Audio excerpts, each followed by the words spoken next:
Welcome to our YouTube channel interesting stories. Video शुरू करने से पहले आप सबसे हमारी छोटी सी रिक्वेस्ट है, हमारे चैनल को लाइक, शेयर और सब्सक्राइब ज़रूर कर दें ताकि हमारी न्यू आने वाली वीडियोस की अपडेट आप तक पहुंचती रहे। आज हम जिस टॉपिक पे बात करेंगे वो है मोहनजोदड़ो या मुर्दोगा टीला। दुनिया के कदीम तरीन शहरों में से एक है। ये लाड़काना से 27 किलोमीटर के फासले पर दरियाए सिंध के दाएं किनारे पर है। आजकल वहाँ चंद लोग रहते हैं, लेकिन 4500 साल पहले एक बड़ा मसरूफ़ शहर था। 1922 तक कोई भी इसके मुतालिक नहीं जानता था, जब कुछ देहातियों को इस जगह से पुराने चीकने बर्तनों और पुरानी ईंटों के टुकड़े मिले, जहां अब दरियाफ्त शुदा शहर वाक़या है। ये पुराने बर्तनों के टुकड़े एक अंग्रेज़ ऑफिसर सर जॉन मार्शल के पास लाए गए, जिसका काम तारीखी खंडरात, कदीम इमारतों और दूसरी कदीम चीज़ों जैसे इन बर्तनों और ईंटों के टुकड़ों की देखभाल करना था। इसे बाज़ात खुद भी तारीख से दिलचस्पी थी। ऐसे खंडरात के मुतालिक मालूमात करने के लिए मुतज्जिज़ था, इसलिए जब इसने इनको गौर से देखा तो वो फ़ौरन समझ गया ये बहुत पुराने बर्तनों के टुकड़े हैं। ईंटों के मुतालिक इसने कहा, शायद यहाँ पर कोई शहर था जो इस रेत और मिट्टी के टीले के नीचे पोशीदा है। आओ हम खुदाई करें, हो सकता है हम इस कदीम शहर की बाकियात दरियाफ्त कर लें। चंद लोगों ने खुदाई शुरू कर दी और जैसे जैसे खुदाई करते रहे, इस किस्म के ज़्यादा से ज़्यादा टुकड़े बरामद होते रहे, यहाँ तक कि आहिस्ता आहिस्ता सीधी सड़कों और अच्छे बने हुए मकानात वाला एक शहर नज़र आने लगा। आप तसव्वुर कर सकते हैं कि वो लोग कितने हैरत ज़दा और खुश होंगे जब उन्होंने देखा ये सब कुछ इसमें से निकल रहा है जिसे वो सिर्फ मिट्टी और रेत का टीला ख्याल करते थे। हर मकान बड़ी पुख्ता ईंटों का बना हुआ था। इसमें करीब ही गुस्ल खाना और नौकरों के क्वार्टर्स थे। ढकी हुई नालियाँ गलियों के साथ साथ थीं।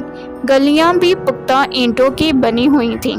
गाड़ियाँ और दूसरी किस्म की नक्लो हरकत की सवारियाँ ठीक शहर के मराकज़ में आ सकती थी। आप अभी भी इस बड़े हॉल को देख सकते हैं जहाँ अनाज ज़ख़ीरा किया जाता था। वहाँ एक चौड़ी सड़क है जिसके दरमियान में खरीदो फरोख्त का मराकज़ था, जिसके दोनों जानिब दुकानें थीं। ये सड़क आगे चलकर मज़दूरों के मकानों तक जाती है। इस शहर के लोग बड़े ताजिर रहे होंगे क्योंकि दरियाए सिंध इनके बहुत करीब था और समंदर तक रसाई भी आसान थी। दही इलाका यकीनन ज़ख़ीर रहा होगा क्योंकि वहाँ गंदम, चावल और कपास काश्त होती थी। कसान मवेशी भी रखते थे। वहाँ माहिर कारीगर थे जो सोने, चांदी और हाथी दांत का काम करते थे। मिट्टी की गुड़ियाँ और चिकड़े बच्चों के खेलने के लिए बनाए जाते थे।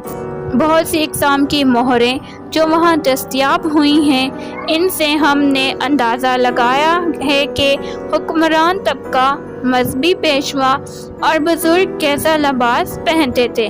वो लंबे ढीले लिबास पहना करते थे। करीब ही अजायब घर हैं जहाँ मोहनजोदड़ो से मिलने वाली दिलचस्प अशिया नुमाइश के लिए रखी हुई हैं। इनमें मोहरें, जेवरात, खिलौने, हथियार और नक्शो निगार वाले बर्तन शामिल हैं। मोहनजोदड़ो की बेहतरीन दरियाफ्त एक बैल का सर है जो मोहर के तौर पर इस्तेमाल किया जाता था। एक नाश्ती हुई लड़की का देहाती मुजस्समा भी दरियाफ्त हुआ है। देहात के औजार भी मिले हैं। इन देहात की अशिया ही की वजह से इस शहर का ज़माना तकरीबन 4500 साल पुराना करार दिया जा रहा है। अरसा दराज तक इन लोगों ने खुशो खरोम ज़िंदगी बसर की। वो बहुत अमीर लोग थे और कारोबार तफरी के लिए एक जगह से दूसरी जगह का सफ़र करते थे। इनका शहर अच्छी मनसूबाबंदी से तामीर शुदा और साफ़ था। बारिश का पानी गलियों में नहीं रुकता था। हम नहीं जानते कि बाद में इनके साथ क्या हुआ। या तो शमाल की तरफ से इन पर हमला किया गया या किसी बड़े ज़लज़ले ने इनको तबाह कर दिया। कोई भी शख्स अभी तक इन अल्फाज के मायने नहीं जान सका जो मोहरों और बर्तनों पर लिखे हुए हैं। بہت کچھ جانا جا سکتا ہے اگر زبانوں کے ماہر ان الفاظ کو پڑھ سکیں۔ بہت قابل لوگ اور سیاح اکثر اس جگہ آتے ہیں۔ وہ صرف پاکستان ہی سے نہیں آتے بلکہ دنیا بھر سے آتے ہیں۔ ہمیں امید کی کوشش کرنی چاہیے، ان الفاظ کو سمجھنے میں کامیاب ہوں گے، پھر ہم اس مردہ تہذیب کے بارے میں جو آج ہم نہیں جانتے اس سے کہیں زیادہ جان سکیں گے۔